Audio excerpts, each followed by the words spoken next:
Morning student, मैं Rita Jain government GSG PG college Balod से हूँ, गेस्ट लेक्चरर। आज का मेरा जो लेक्चर है वो एमकॉम 4th सेमेस्टर का है, जिसमें मेरा सब्जेक्ट है प्रिंसिपल ऑफ मार्केटिंग। आज अपन जो पढ़ेंगे वो यूनिट 4 का जो टॉपिक है अपना रिबेट एंड डिस्काउंट, ये यूनिट 4 है और मेरे लेक्चर का ये पार्ट 5 है, जिसमें मैं आपको ये यूनिट 4 का जो ये मेरा लास्ट लेक्चर है, जिसमें मैं प्राइस डिटर्मिनेशन का पूरा डिटेल में आपको बताऊंगी कि मैंने पहले के लेक्चर में क्या क्या बताया था आपको, वो रिवीजन भी कराऊंगी। और आज आपको ये बताऊंगी कि डिस्काउंट एंड रिबेट्स क्या होते हैं प्राइस डिटर्मिनेशन के अंतर्गत, और जो डिस्काउंट पॉलिसी होती है वो क्या होती है। तो चलिए स्टूडेंट, आज की क्लास स्टार्ट करते हैं। जो बट्टा होता है, ये जो आधुनिक व्यापार है ना, उसको वृद्धि करने के लिए एक बहुत महत्वपूर्ण अंग है, क्योंकि अगर अपने को जो अपने प्रोडक्ट है उसको क्या करना है, बेचना है, उसको स्टॉक को रखने से अपने की समस्या से क्या करना है, मुक्ति पाना है, और अपने जोखिम को क्या करना है, कम करना है, लाभ को प्राप्त करना है, तो कौन सी नीति, कौन सी पॉलिसी अपनाई जाएगी, बट्टा बोलते हैं। इसी को क्या बोलते हैं, छूट बोलते हैं, इंग्लिश में डिस्काउंट बोलते हैं। अगर लाभ को क्या करना है, बढ़ाना है, विक्रय को बढ़ाना है, तो जो उत्पादक है, निर्माता है, व्यापारी है, उनको क्या करना पड़ेगा, बट्टा नीति का उपयोग करना पड़ेगा। अब ऐसा करने से क्या होगा, एक और तो उसके जो क्रेता है वो प्रोडक्ट उनको सस्ता में मिल जाएगा, और दूसरे साइड देखेंगे तो विक्रय में क्या होगी, वृद्धि होगी। तो एक और क्या होगा, क्रेता को जो है सस्ती वस्तुएं मिलेगी, कम में माल मिल जाएगा, और दूसरी ओर क्या होगी, ग्राहकों के द्वारा विक्रय में क्या होगी, वृद्धि होगी। तो ये किसके कारण से तय है, किसके कारण से होगा, बट्टा के कारण से क्या होगा, दो चीज होगा, एक तो क्रेता को सस्ता वस्तु मिलेगा और दूसरा क्या होगा, ग्राहकों के विक्रय में वृद्धि होगी। तो बट्टे का मतलब यही है कि माल को खरीदने के लिए क्या करना, ग्राहकों को आकर्षित करना, और मूल्यों में क्या करना, कमी करके क्या करना, माल को बेचना क्या कहलाता है, बट्टा करना। मतलब मूल्य में क्या करना, रियायत देना। जैसे क्या होता है, मान लो कोई वस्तु जो है 100 रुपए की है, तो उसको क्या करना, 90 रुपए में अगर आप उसको दोगे ग्राहक को, तो वो क्या करेगा, खरीदने के लिए क्या हो जाएगा, इच्छुक हो जाएगा। क्योंकि अगर 100 रुपए की वस्तु जो है वो 90 रुपए में मिलेगी, 10 रुपए उसको क्या मिलेगी, रियायत मिलेगी, तो वो क्या करेगा, उस वस्तु को खरीदेगा। तो इस प्रकार से जो बट्टा होता है वो ग्राहकों को आकर्षित करने का एक अच्छा तरीका है। तो देखते हैं कि बट्टे के जो प्रकार है, बट्टा नीति वो कितने प्रकार की होती है।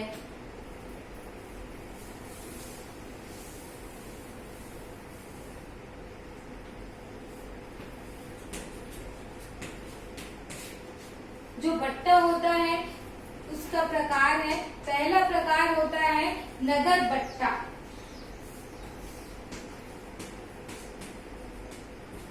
जिसको बोलते हैं कैश डिस्काउंट। नोट करते जाएंगे।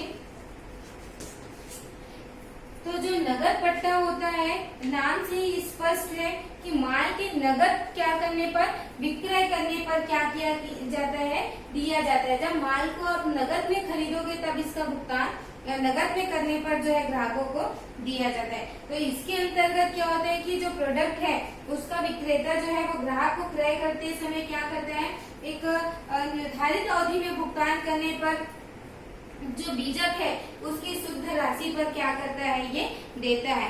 व्यापारिक छूट है तो उसको काट करके फिर जो शेष राशि बची है उस शुद्ध राशि पर देता है। यदि जो क्रेता है वो निर्धारित अवधि में बीजक की शुद्ध राशि का भुगतान करने में असमर्थ रहता है, तो फिर उनको नगद बट्टा देय नहीं होता है। तो इससे विक्रेता को जहाँ एक को नगद भुगतान प्राप्त हो जाता है, और जो उनके परिणाम स्वरूप क्या होता है, धन भी उनको प्राप्त हो जाता है, और उसको प्राप्त करने के लिए उनको ज्यादा खर्चा नहीं करना पड़ता। और वही जो ग्राहक है उनको भी क्या होता है, सस्ता माल मिल जाता है। तो नगद बट्टे की दर जो होती है वो व्यापारिक बट्टे की दर से प्रायः क्या होती है, कम होती है। लगभग जो है 1%, ज्यादा से ज्यादा 2%, 1.5%, इससे ज्यादा जो है नगद भत्ता नहीं दिया जाता। मैं आपको एक उदाहरण बताती हूँ।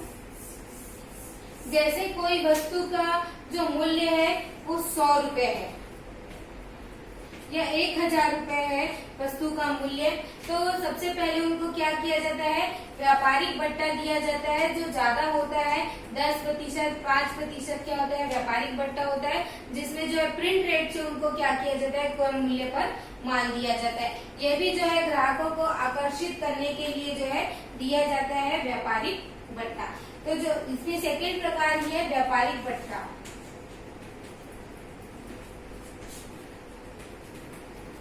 देखिए, जो व्यापारिक भत्ता जो दिया जाता है वो जो है उत्पादकों के द्वारा किसको दिया जाता है, थोक व्यापारी और फुटकर व्यापारी को क्या किया जाता है, दिया जाता है। देखिए, उत्पादक जो होता है वो किसको देगा, थोक व्यापारी को। थोक व्यापारी किसको देगा, फुटकर व्यापारी को जो है उत्पाद के सूची मूल्य पर से दिया जाता है। तो यही भत्ता क्या कहलाता है, व्यापारिक भत्ता कहलाता है, जिसको बोलते हैं ट्रेड डिस्काउंट।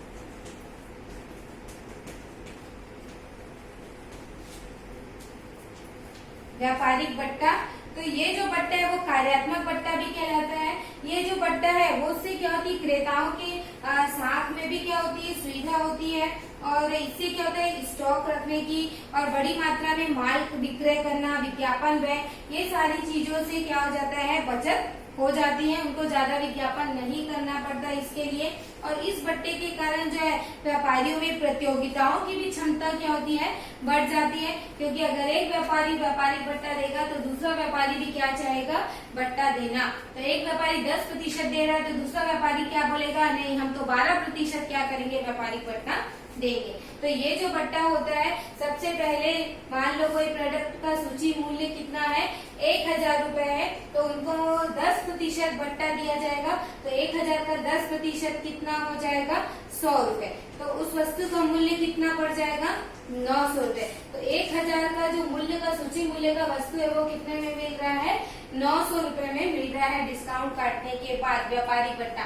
इसके बाद अगर वो नगद भुगतान करता है तो उनको क्या है, 1% क्या दिया जाएगा, मान लो नगद भत्ता दिया जाएगा। तो 900 का 1% कितना हो जाएगा, 9 रुपए। तो इसके कारण से उस वस्तु का मूल्य कितना हो गया, 891 रुपए।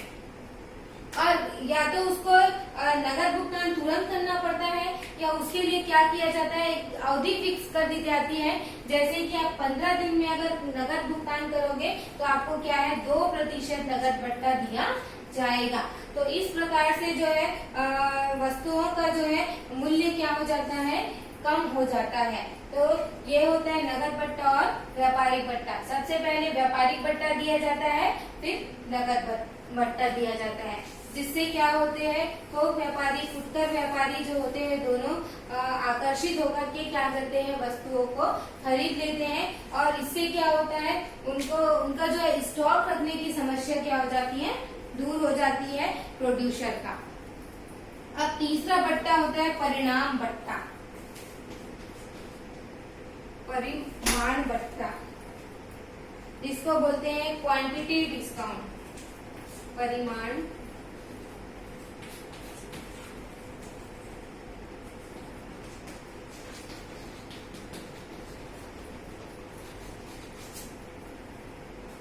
तो नाम से ही स्पष्ट है, परिमाण भत्ता।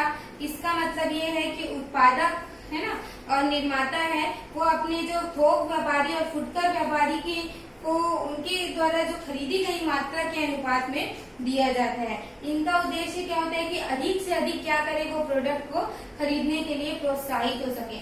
इसके अंतर्गत खरीद की मात्रा जितनी अधिक होगी उतना ही उनको क्या मिलेगा, परिमाण भत्ता अधिक मिलेगा। अब जैसे मान लो है कोई माल जो है 5000 रुपए तक का माल खरीदेगा तो उनको कोई भत्ता नहीं मिलेगा।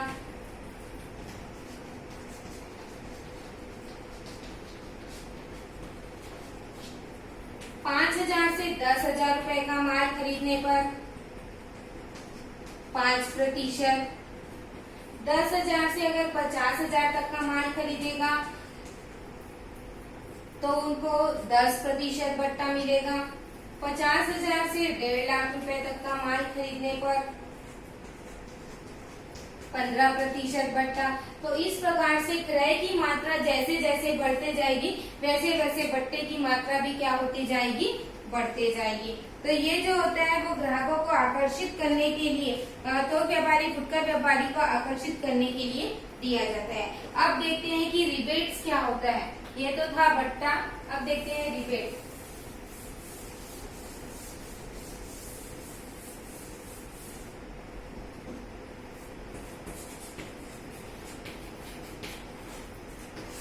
इसको बोलते हैं रियायत।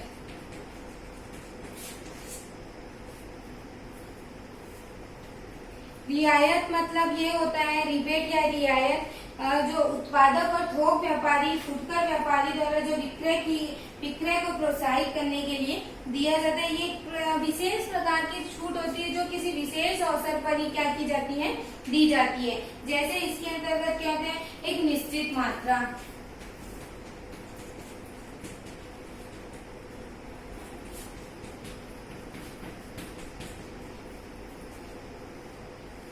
अगर निश्चित मात्रा में उत्पाद खरीदने पर जैसे क्या है, कोई मान लो 5 साबुन की बट्टी खरीदता है तो उनको एक बट्टी क्या दी जाती है, फ्री में दी जाती है। जैसे बोलते हैं ना, बाय 1 गेट 1 फ्री, मतलब एक के साथ एक क्या, फ्री। तो इस प्रकार से जो एक निश्चित मात्रा से ज्यादा मात्रा में अगर माल खरीदने पर क्या किया जाता है, छूट दिया जाता है। इसके बाद है निश्चित अवधि, एक निश्चित मात्रा, एक निश्चित अवधि।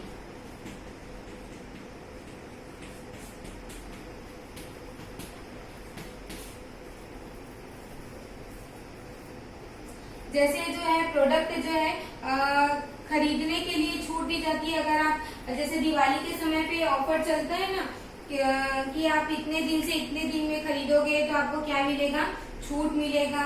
और वैसे ही होता है कोई पर्व आता है, जैसे दिवाली हो गया, होली हो गया, राखी हो गया, दशहरा हो गया, इन सारी चीजों में क्या करते हैं, प्रोडक्ट को खरीदने के लिए क्या दिया जाता है, छूट दिया जाता है। इसमें मतलब एक अवधि फिक्स कर देते हैं कि इतने दिन से इतने तक के आपको क्या मिलेगी, प्रोडक्ट खरीदने पर छूट। इसके बाद होता है गैर मौसमी छूट।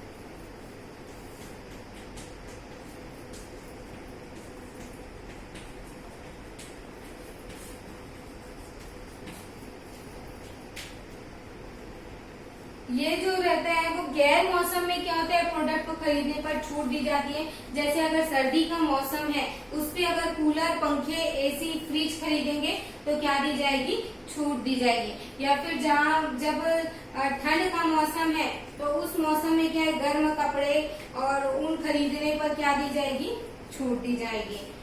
इसके बाद है पुराना माल निकालने पर छूट। इसका प्रयोग ज्यादातर किया जाता है पुराना माल,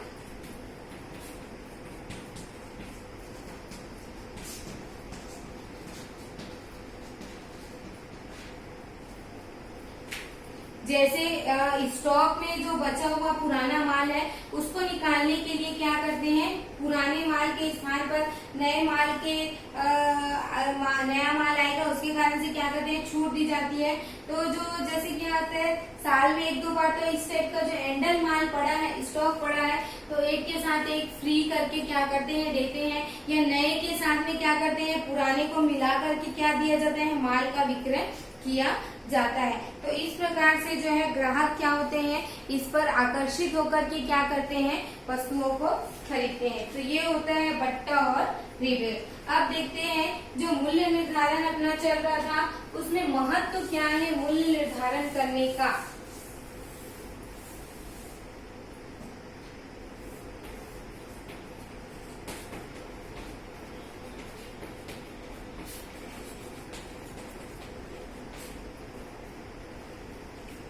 किसी भी संस्था के लिए जो उत्पाद है उसका मूल्य निर्धारण एक बहुत महत्वपूर्ण है, उसका बहुत विशेष महत्व है, क्योंकि मूल्य के आधार पर ही जो है बहुत सारी नीतियां क्या होती है, प्रभावित होती है। तो देखते हैं कि जो मूल्य निर्धारण होता है, मूल्य निर्धारण का निर्णय लेना है तो उसका क्या महत्व है।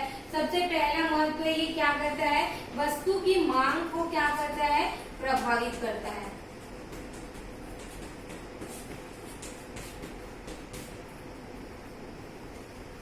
मूल्य निर्धारण जो है किसी भी प्रोडक्ट की मांग को प्रभावित करता है, क्योंकि अधिक मूल्य जो है मांग को क्या कर देगा, कम कर देगा, और वस्तु का मूल्य जो है कम रखने पर जो है मांग में क्या होगी, वृद्धि होगी। तो ये बाजार को क्या करता है, प्रभावित करता है। तो इसलिए मांग को प्रभावित करने के लिए मूल्य निर्धारण क्या है, बहुत इम्पोर्टेंट है, क्योंकि इससे क्या होता है, संस्था को लाभ भी क्या होता है, इससे प्रभावित होती है। क्योंकि अगर कम माल बिकेगा तो लाभ क्या होगा, कम होगा, और अगर ज्यादा माल बिकेगा तो लाभ क्या होगा, बढ़ेगा। इसके बाद है विपणन मिश्रण का महत्व।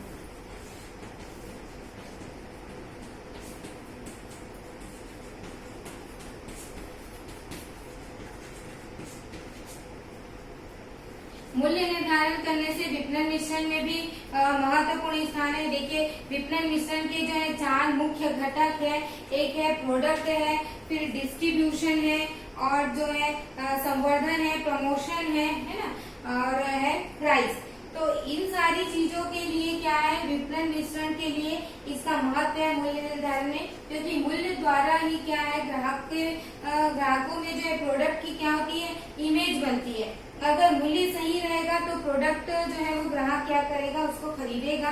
तो उचित मूल्य होने पर ही जो निर्माता है उनको अच्छे मध्यस्थ भी मिलेंगे। तो इस प्रकार से जो है प्रोडक्ट में जो किए जाने वाले विज्ञापन है, संवर्धन है, इस पर भी जो है मूल्य क्या करता है, निर्भर करता है। अगर जितना ज्यादा प्रमोशनल का कार्य किया जाएगा उतना ही मूल्य का क्या हो जाएगा, बढ़ जाएगा। तो और प्रोडक्ट क्या है, उस मूल्य को सहन नहीं कर पाएगा। तो विपणन मिश्रण में भी क्या है, इसका बहुत महत्व है। इसके बाद है आर्थिक साधनों को प्रभावित करना।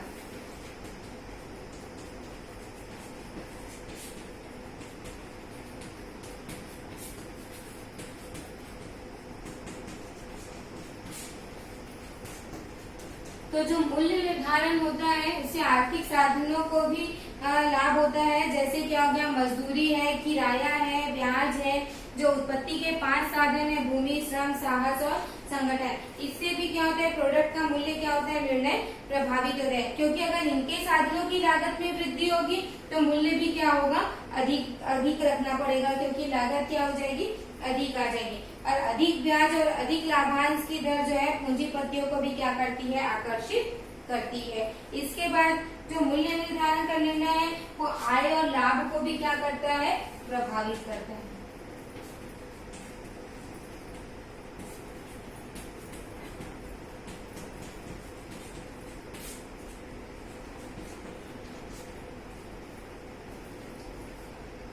जो अगर उचित मूल्य निर्धारण का निर्णय लिया गया तो विक्रय की मात्रा में क्या होगी, वृद्धि होगी। विक्रय में वृद्धि होने के फलस्वरूप जो है संस्था की आय और लाभ में भी क्या होगी, वृद्धि होगी। इसके बाद है भावी निर्णयों में समन्वय। स्टूडेंट पॉइंट नोट करते जाएंगे।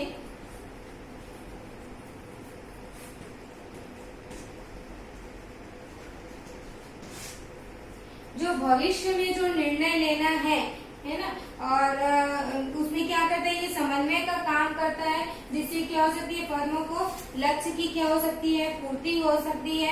और फर्म के जो प्रोडक्ट है उसके मूल्य में अनेक पक्ष होते हैं, जैसे उसके मध्यस्थ है, उनके पूर्ति करता है, सरकार है, कंपनी के प्रबंधक है, कर्मचारी है, उपभोक्ता है। तो ये सारे जो मूल्य निर्धारण को क्या करना चाहिए, तीन सारी चीजों का जो है ध्यान रखना चाहिए मूल्य निर्धारण करते समय। इसके साथ ही बाजार की विशेषताएं, बाजार स्थान।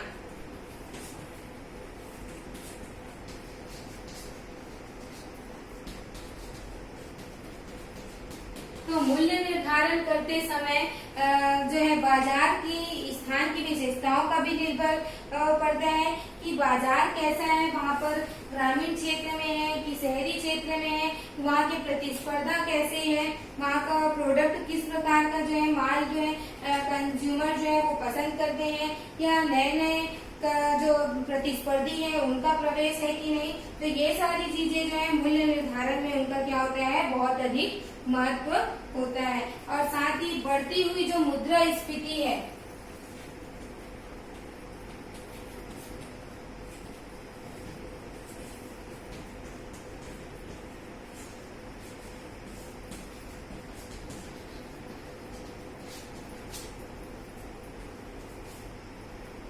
बढ़ती हुई मुद्रास्फीति इन्फ्लेशन में भी जो है मूल्य निर्धारण निर्णय का क्या करता है, प्रभाव पड़ता है। क्योंकि आज के समय में क्या हो गया, सभी वर्ग जो है महंगाई को लेकर के क्या हो जाते हैं, क्रोधित हो जाते हैं, उसको विरोध करने के लिए अभियान चलाने लग जाते हैं। सरकार ने भी क्या किया है, प्राइस को कंट्रोल करने के लिए कुछ कानून भी बनाए हैं। तो हमारे देश में जो है मूल्य निर्धारण क्या है, तो खुद सरकार स्वयं अपने हाथ में करती है। तो इस प्रकार से जो है मूल्य निर्धारण करने का बहुत अधिक महत्व है, क्योंकि इससे क्या होता है, मांग भी प्रभावित होती है, विपणन मिश्रण में भी इसका महत्व है, और आर्थिक साधनों में भी इसका महत्व है, और आय और लाभ को भी प्रभावित करता है। भावी निर्णयों में भी समन्वय बनाने में इसमें सहायता होती है।